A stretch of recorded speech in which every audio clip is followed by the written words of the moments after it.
You no longer need to take hundreds of photos to get a hyperlapse. You could do it with just doing a video in Adobe Premiere. And I'm going to show you how to do it today. Let's jump right into it. So this is the results that I have from grabbing a video and combining it into thousands of photos, compressing it to the length I want it. And this is the results. I'll show you right here. Boom. So that's basically it. Now we're going to jump into how we do that. And you could basically do it with any video you really want. Now the best videos is the ones you're panning or you're walking straight. But with this, you want to do the same thing with the gimbal when you're doing video. Video someone, panning them and focusing on them. Doing the same thing. Once you get that clip that you want, and then you're going to drag it onto the timeline. And this is basically the link of the video itself right here. But I had to cut it up, and I also cut the end off. But now, once you have that clip on your timeline, I want you to nest it. Right click, nest, okay. And then it's gonna go right off to the left over here.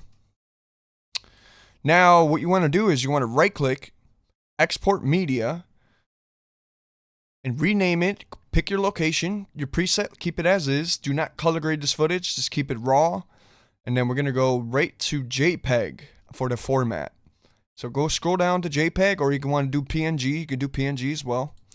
Boom. And then you're going to click export. Now it's going to take about maybe 5-10 minutes depending on how long the video is. Once you get the export and once you have it in the file location, drag that folder, put all these photos into a folder, drag it here. Otherwise it's going to be thousands of photos depending on your project. Now for this, I have 1320. I have 1,320 photos here. So once you got that folder, open that folder. You're going to start for the first one, and you're going to scroll down. And you're going to highlight all those photos that you got from that export. Okay, let's move that photo out there, and let's drag it to the timeline. Now, you don't have to do anything further into shorten the clips, because the photos are already one frame. So that's how long it is with all the photos. But you're like, oh man, how do I shorten that? Well, I'll show you how to shorten it, man. All you got to do is highlight every single one of them, if you could guess it. We're actually just gonna nest it. So we're gonna right click, we're gonna nest, and boom. Now this is where it gets a little tricky because Adobe Premiere doesn't let you go over the speed of slowing things down or speeding things up. Now you'll know what I mean if you try to put maybe 5,000 into this and it won't actually let you. It only gives you a limit to whatever number it is. Now it's not gonna let me put in 5,000. Actually it does. Well, that is a shortcut for me. I am learning as I go, I guess. Now once you get to 5,000, actually I probably want to cut it maybe right there. And you can find spots where you want to cut it. So I'm going to start right here and right there. Okay, so now this is a little bit too long because I want it to be maybe like 3 seconds. So let's do, this is where it gets a little tricky because right now it's like what? It's at 10,000, dude. So you can't go beyond 10,000 speed. So what we're going to do again is nest it again so that we could speed it up a little more.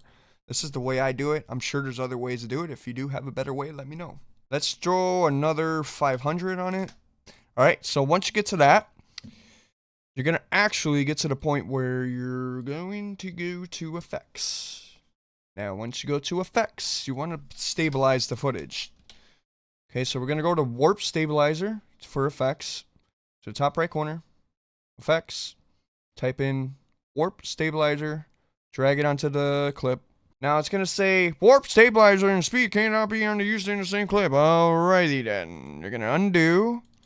You're going to nest it again. So you put the stabilizer on there once you nest it again.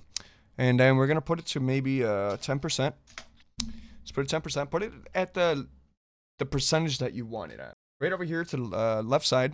You're going to go to stabilizer, warp stabilizer, and put the smoothness to 10%. Let that load in 100%. All right, so once you get that stabilized and it has loaded in, now this is how it's going to look. I went back and shortened it by a 500 speed. So I put the stabilizer on there, and this is the result so far. Basically the same thing, if not better. I don't know. So we're going to keep to that. Now the next step that you want to do once you get that stabilizer on there, you want to actually nest it again so that the stabilizer doesn't get messed up. And then you're going to go to transform. Once you go to transform, you're going to go scroll down, drag transform onto here. I'm going to put scale. Okay, so since my face cam got in the way and you could not see what I was doing, what I want you guys to do is click next to the scale frame and turn that blue And then once it turns blue, then you want to start putting the keyframes in. So I put 100, zoom into 165, and zoom back to 100. And then what really sells that blur effect, that zoom effect, is the shutter angle. And I always put it to 360 so it looks cool. So go ahead and do that. And let me know in the comments if you have any issues with this section here. Alright, so let's play it full screen to see how it looks. Basically, that's it, man. It looks super good. Oh, it's crispy. That's the results, man. If you really like this tutorial, seriously, drop a like, subscribe. It's free. Doesn't take much effort to do so. Also, check out my Instagram. Check out my recap nightlife videos that I've shot for clubs, DJs, bands, and whatnot. I appreciate every single one of you. It's been slick. I'll see you guys in the next video. Peace.